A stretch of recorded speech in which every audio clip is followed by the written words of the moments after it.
పరమ తండ్రి దేవుని యొక్క చేతిలో గనుక నీ జీవితం ఉంటే, నీ ప్రవర్తన ఉంటే, నీ నడక ఉంటే, నీ జీవితం దేవునికి అర్పించుకున్న వ్యక్తివైతే ఆయన నడిపించేవాడుగా ఉన్నాడు. యెహోవా అతని చేయి పట్టుకున్నాడు గనుక అతను పడినను లేవలేకుండా ఉండడు. అతను పడిపోయినా తిరిగి లేస్తాడు. అతను పడిపోయినా తిరిగి మరలా శక్తిని పొందుకుంటాడు.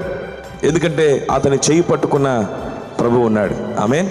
అతని చేయి పట్టుకున్న మహోన్నతుడు ఉన్నాడు.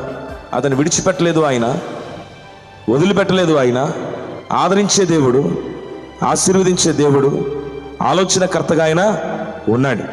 కనుక ఈరోజు మనం పాడే ఇప్పుడే, నీవు నా తోడు ఉన్నావయ్యా, కష్టములో నష్టములో నా చెంత నీవు ఉన్నావు. మన కష్టాల శ్రమల మధ్యలో దేవుడు మనతో ఉండి ఆయన నడిపించే దేవుడై ఉన్నాడు. మన పక్షముగా ఆయన తన చేతిని మనకు సహాయకుడిగా నడిపించినప్పుడు పడిపోయినా సరే లేవనెత్తే దేవుడు. పడిపోకుండా సహాయం చేయమని చాలాసార్లు మనం ప్రార్థిస్తాము, కానీ పడిపోయినా కూడా లేవనెత్తే దేవుడు మనకున్నాడు.